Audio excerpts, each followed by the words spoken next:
சதுரங்க பிரியர்கள் அனைவருக்கும் வணக்கம். ஸோ இன்றைக்கி நம்ம பார்க்க போகிற வீடியோவில் நம்ம கிராண்ட் செஸ் டூருடைய கேம்ஸ் வந்து நம்ம கவர் பண்ணிகிட்டு இருக்கோம். ஸோ அதில் இன்றைக்கி நம்ம பார்க்க போகிற கேம் அலிசா ஃபிரூஷாவுக்கும் பிரக்னானந்தாவுக்கும் நடந்த கேம் வந்து பார்க்க போகிறோம். இந்த கேம் வந்து பார்த்திங்கன்னா இந்த டோர்னமெண்ட்டோடைய சுற்று 7 நடந்திருக்கு. அண்ட் ஆஸ் யூஷுவல் இந்த கேமோட அனலைசிஸ் முடிஞ்சதுக்கப்புறம் நம்ம குயிக்காக ஸ்டாண்டிங்ஸை பார்த்துட்டு வீடியோ முடிக்கலாம். அதுக்கு முன்னாடி இந்த வீடியோவை லைக் போடுங்க, மறக்காமல் வந்து பார்த்திங்கனாக்கா நம்ம சேனலை சப்ஸ்கிரைப் பண்ணிட்டு மற்றவங்களுக்கு ஷேர் பண்ணிவிடுங்க. இப்போது கேமை பார்க்கலாம். நம்ம கேம் வந்து நம்ம ப்ரக்கோட பர்ஸ்பெக்ட்லேருந்து பார்க்கலாம் அப்படின்னு சொல்லிட்டு நான் போர்டை ஃபில் பண்ணி வச்சுருக்கேன். கேம் வந்து அலிசா வந்து E4 ஓப்பன் பண்ணுறாரு. ஜென்ரலாக நீங்கள் E4க்கு வந்து ப்ரக் E5 விளையாடுறத நிறைய கேம்ஸில் நம்ம வந்து பார்த்துருக்கோம். பட் ரீசெண்ட் டைம்ஸில் அவர் ரொம்ப வெர்சைட்டலாக இருக்கார். இதை தான் ஆட போகிறாரு அப்படிங்கிறத நம்மளால் கணிக்கவே முடியல. ஸோ அதனால் C5 வந்து இங்கே பார்க்குறோம். So Sicilian knight F3 knight C6 and then bishop to B5 Rossolimo நஜ்மதீன் ஆஃப் ரோசலிமோ அட்டாக்னு சொல்லுவாங்க. So G6 கேசல் spin bishop G7 அதுக்கப்புறம் C3. So C3 and D4 வந்து எக்ஸ்பேண்ட் பண்ணுறதுக்கான ஒரு இது. ஸோ C3க்கு அப்புறம் பார்த்தீங்கன்னா E5 விளையாடுறாரு அதை தடுக்கிறதுக்கு. ஏன்னா இந்த மாதிரி பொசிஷன்ஸில் வந்து ஹிஸ்டாரிக்கலாக நீங்கள் வந்து இந்த கேம் எடுத்து பார்க்கும்போது D4மே விளையாடுறாங்க, அட் த சேம் டைம் D3யும் விளையாடுறாங்க. ஸோ இதெல்லாம் வந்து பார்த்திங்கன்னா அந்த பான் ஸ்ட்ரக்சரோட ப்ரிஃபரன்ஸை பொறுத்து நம்ம வந்து மூவ் ஆர்டரை வந்து நம்ம மாற்றுற மாதிரி இருக்கும். என்னோடய பர்ஸ்பெக்டிவில் D3 நான் வந்து ரொம்ப விரும்பி விளையாடுவேன். இதை வந்து திரும்பவும் நம்ம ரோயல் ஓப்பர்ஸ் இட்டாலியன் மாதிரியே நம்ம வந்து ட்ரீட் பண்ணலாம். ஏன் அப்படின்னா E5ல பானை ஃபிக்ஸ் பண்ணதுனால லைட் ஸ்கொயர்ஸ் ரொம்ப டேமேஜாக இருக்குது. அப்போ பிஷப் பேரை நம்ம வச்சுக்கிறது நல்லது அப்படிங்கிறது தான் ஐடியா. பட் இங்கே வந்து ப்ரக் வந்து பார்த்திங்கன்னா he had a different plan. So bishop into C6 அடிக்கிறாரு. இந்த மூவ் வந்து பார்த்திங்கன்னா ரொம்ப கவுண்டர் இன்சிவேட்டிவாக இருக்குது அப்படின்னு சொல்லுவாங்க. என்ன அப்படின்னா பிஷப் பேரை கொடுத்துட்றாரு, பான்ஸ் ஆல்ரெடி ஃபிக்ஸ் பண்ணியிருக்காங்க. அப்போது D4 நம்மளால் வந்து அவ்வளோ சீக்கிரத்தில் ஆட முடியாதுன்னு நிறைய கண்ட்ரோல் இருக்குது பிளாக்குக்கு.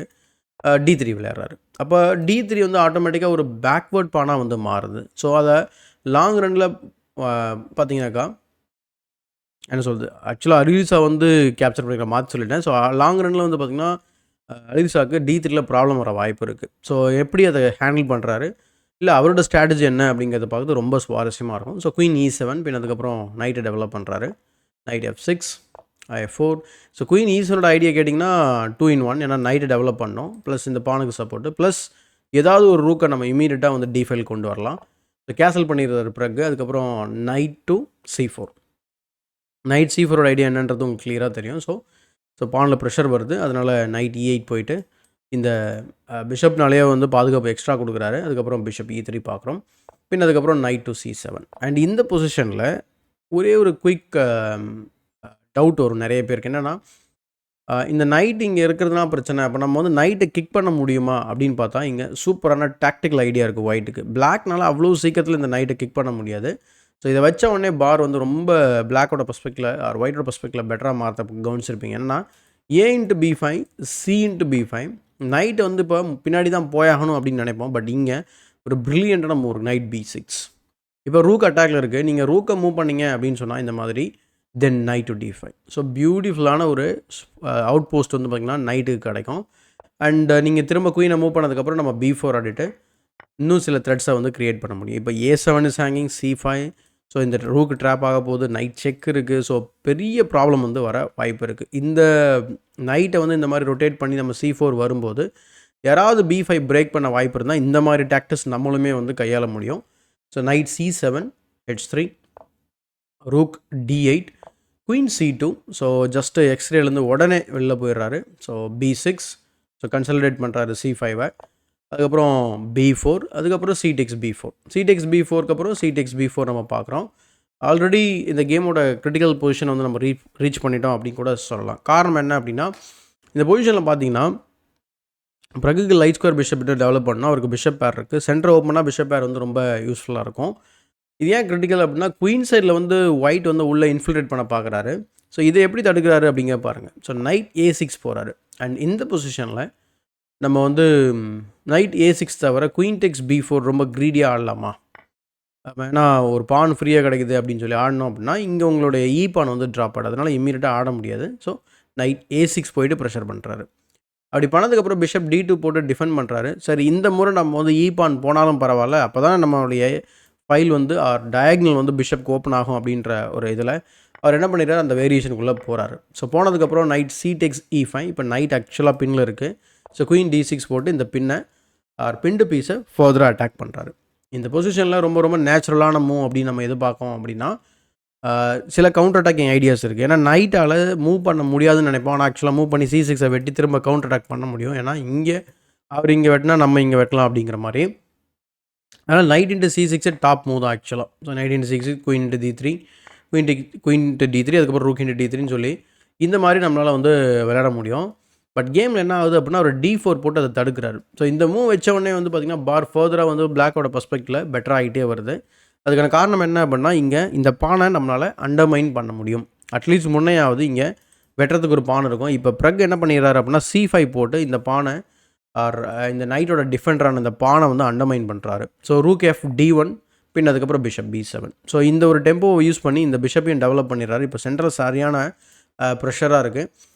இங்கே இந்த டிஸ்கவரி வந்து ஒர்க் அவுட் ஆகாது. எக்ஸாம்பிளுக்கு இப்போ இந்த கேமில் வந்து பார்த்திங்கன்னா A5 ஆடுறாரு. இப்போ நம்ம இந்த மாதிரி விளையாடணும் அப்படின்னா குயின் இன்ட்டு C5 இருக்குது. Queen into C5 and then B into C5. So திரும்பவும் இந்த பின் வந்து பார்த்திங்கன்னா இஷ்யூவில் தான் இருக்குது. அது மட்டும் இல்லாமல் உங்களோட பானுமே வந்து பார்த்திங்கன்னா ஹேங்கிங்கில் இருக்குது. ஸோ எக்ஸாம்பிளுக்கு ரூக் இன்ட்டு D8 செக்கு, அதுக்கப்புறம் ரூக் இன்ட்டு ரூக்கு, பின் அதுக்கப்புறம் ரூக் C1. ஏன்னா இப்போ இந்த நைட்டுக்கு வந்து பார்த்திங்கன்னா சிங்கிள் அட்டாக் தான். ஸோ அதனால் ரூக்கை இப்போ தான் மூவ் பண்ண முடியும். ஸோ ரூக் C1 போட்டுக்கலாம். பின் அதுக்கப்புறம் நம்ம வந்து நைட்டை வந்து ஓட வைக்கலாம் அப்படின்லாம். பிஷப் E4 அடிக்கலாம். அது எப்படினாலும் C5 வந்து ட்ராப் ஆகிடும். ஸோ பிஷப் F8 நான் C5 வேணுங்க எனக்கு அப்படின்னா பிஷப் F8ம் நீங்கள் தாராளமாக விளையாடலாம். பட் கேமில் வந்து அவர் என்ன பண்ணுறாரு, A5 போடுறாரு. A5க்கு அப்புறம் இந்த இடத்துல இன்னொரு முக்கியமான விஷயம் நீங்கள் நோட் பண்ண வேண்டியது என்ன அப்படின்னா மூவ் நம்பர் 21 பார்த்துட்ருக்கோம். அடுத்த 10 மூல கேம் வந்து முடிய போகுது. அலிதுஷா ஃபிரோஷாவுக்கு 6 நிமிஷம் இருக்குது. பிரக்னானந்தாவுக்கு 17 நிமிஷம் இருக்குது. Rook A C8 and queen B3. ஏன்னா இப்போ நம்ம வந்து கேப்சர் பண்ணும்போது நம்மளுடைய ஸ்ட்ரக்சர் வந்து டேமேஜ் ஆகாது. ஸோ டேக்ஸ் அப்படிங்கிற மாதிரி. அண்ட் இங்கே சில டாக்டிக்கல் ஐடியாவும் இருக்குது பிளாக்கோட பர்ஸ்பெக்டிவில். So queen B3 first, queen C7. And இந்த இடத்துல சப்போஸ் அவங்க இமீடியட்டாக கேப்சர் பண்ணால் என்ன செய்ய அப்படின்னு கேட்டிங்கனாக்கா ஐ திங்க் அதே மாதிரி தான் ஸ்ட்ரக்சர் வந்து உடையும். ஏன்னா இங்கே பேக் ரேங்க் வீக்னஸ் இருக்குது. ஸோ வேறு வழி இல்லை. ஸோ குயின் B3 அதுக்கப்புறம் queen C7 A into B6 வந்து விளையாடுறாரு. பின் அதுக்கப்புறம் A இன்ட்டு B6 பார்க்குறோம். So rook A7. So infiltration வந்து இங்கே நடக்குது. ஸோ உள்ளே வந்துடுறாரு. இப்போ திரும்பவும் வந்து டைமை நோட் பண்ணும்போது 8 நிமிஷத்துக்கு அவருக்கு 2.5 நிமிஷம் இருக்குது. So bishop into E5 and bishop into E5க்கு அவர் D இன்ட்டு E5 வந்து விளையாடுறாரு. இதுதான் வந்து first and last mistake of the game அப்படின்னு சொல்லலாம். அண்ட் இது ஏன் அப்படிங்கிறது வந்து ப்ரக் வந்து பனிஷ் பண்ணுறதை பற்றி நம்ம வந்து அதை புரிஞ்சிக்க முடியும். அப்போ இங்கே சரியான நகர்னு எதாவது இருக்கும் இல்லையா, அப்போ என்னன்னு பார்க்கும்போது நைட் இன்ட்டு E5 இதுதான் only move to save the game. ஆனால் இங்கே அவருக்கு 2.5 நிமிஷம் இருக்குது.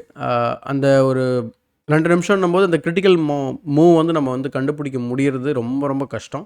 நிறையா பேருக்கு இந்த மாதிரி தோல்வி அடைஞ்சிருப்பீங்க இந்த மாதிரி டைம் ப்ரெஷரில். ஸோ அந்த மாதிரி அவர் தப்பு பண்ணுறாரு இந்த இடத்துல. Night into E5 correct. Suppose இது ஆடினா என்ன இருக்கும் அப்படின்னா ரூக் இன்ட்டு D4 அதுக்கப்புறம் rook into D4 C into D4ன்னு இந்த மாதிரி ஒரு பிளாக்கேட் வந்து நம்ம நைட்னால் க்ரியேட் பண்ண முடியும். ஸோ குயின் B8ம் போகலாம் அல்லது ரூக் A8ம் போகலாம். ஸோ ஆல்மோஸ்ட் இது வந்து பார்த்திங்கன்னா ஓகே ஒரு பான் வந்து ப்ரக் அப்பில் இருக்கிறாரு. அண்ட் இது கொஞ்சம் ஸ்ப்ளிட் பண்ணாமல் இருக்குது. ஏன்னா இங்கே F3 போட்டுட்டாங்க அப்படின்னா இந்த ஸ்ட்ரக்சர் கொஞ்சம் கன்சல்டேட் பண்ண முடியும். இருந்தாலுமே வந்து பார்த்திங்கன்னா இது கொஞ்சம் ட்ராயிங் சான்சஸ் வந்து அதிகமாக இருக்குது அவங்க லெவலை பொறுத்த வரைக்கும். பட் கேமில் அவர் வந்து பானால் வெட்டினதுனால என்ன ஆகுது அப்படின்னா இந்த இடத்துல கனெக்டடாக 2 பாஸ் பான் வந்து பார்த்திங்கன்னா கிளியர் பாஸ் பான் வந்து உருவாகுது. இன்ஃபேக்ட் இது ஈக்குவலாக இருந்தாலுமே கூட இந்த பொசிஷன் வந்து ஹேண்டில் பண்ணுறது ரொம்ப கஷ்டம் ஸ்ட்ராட்டஜிக்காக. So rook into D1 check. And இங்கே வந்து இமீடியட்டாகவே C4 போட்டிருக்கலாம் அவர். குயின் C2க்கு அப்புறம் ரூக்கை ட்ரேட் பண்ணியிருந்திருக்கலாம் அப்படிங்கிறது கம்ப்யூட்டர் ரெக்கமெண்டேஷன். பட் இமீடியட்டாக பண்ணிட்டு பண்ணுறாரு. ஸோ C4 குயின் A4 வராரு. அண்ட் குயின் இந்த இடத்துல கூட திரும்ப நான் சொன்னேன் ஃபஸ்ட் அண்ட் லாஸ்ட் மிஸ்டேக்னு. பட் இங்கே ப்ரக் வந்து இங்கே இந்த மூவ் வந்து அவருக்கு திரும்ப சான்ஸ் கொடுக்குற மாதிரியான ஒரு move. Example queen to D6 R queen to D4 2 மூவில் எந்த மூவ் எல்லாம் விளையாடலாம். In fact even porn to E6 கூட இங்கே கன்சிடரபிளி குட் மூவ் அப்படின்னு சொல்லி கம்ப்யூட்டர் நினைக்குது. பட் என்ன ஆச்சு அப்படின்னா அவர் குயின் A4 ஆடுறதுனால அவர் வந்து பானை புஷ் பண்ண ஆரம்பிச்சிடுறாரு. ஆக்சுவலாக தடுக்க முடியல. அதே போல் இந்த இடத்துல குயினை வந்து C6ல் போட்டு நம்ம வந்து இங்கே இந்த பின்லேருந்து வெளில போயிடலாம். அது மட்டும் இல்லாமல் இங்கே இந்த E4 பானையும் த்ரெட்டன் பண்ணலாம். ஸோ அதனால் குயின் C6 ப்ளஸ் குயின் ட்ரேடையும் பண்ண வாய்ப்பு இருக்கும். பட் என்ன எதுவுமே நடக்கல. பட் C3 போட்டு இமீடியட்டாக த்ரெட்டன் பண்ணுறாரு ப்ரொமோஷனுக்கு. ஸோ நைட்டை வந்து D4 போடுறாரு. இன்ஃபேக்ட் இந்த பொசிஷனில் நீங்கள் நைட்டை வந்து அதாவது பானை ப்ரொமோஷனை தடுக்கணும் அப்படின்னா அட்லீஸ்ட் நைட் E1 ரொம்ப லாஜிக்கலாக தெரிஞ்சிருக்கும். ஏன்னா இங்கே நம்மளுடைய பீஸ் வந்து ஓவர்லோடட். ஏன்னா இப்போ நம்ம புஷ் பண்ண முடியாது. புஷ் பண்ணிங்கன்னா knight into C2 queen into C2ன்னு நீங்கள் அடிக்க அவர் எண்ட் ஆஃப் த வேரியேஷனில் அவர் பிஷப்பை வெட்டிடுவார். ஸோ அதனால் மோஸ்ட்லி இது வந்து பார்த்திங்கன்னா ஈக்குவல் பொசிஷன் தான். So rook B two. ஸோ அந்த காரணத்தினால இந்த பொசிஷனில் வந்து அந்த நைட் ஈவன் வந்து ஓரளவுக்கு திரும்ப அவரால் வந்து பார்த்திங்கன்னா சமாளிக்கக்கூடிய நிலைமை. பட் 31 செகண்ட் தான் இருக்குது. டைம் கண்ட்ரோல் அவங்களால ரீச் பண்ண முடியல. ஏன்னா 40 மூவ் ஆடினா தான் அடுத்த டைம் கண்ட்ரோல் கிடைக்கும். So knight to D4, rook to D8 and rook to D8க்கு அப்புறம் அவர் E6 போடுறாரு.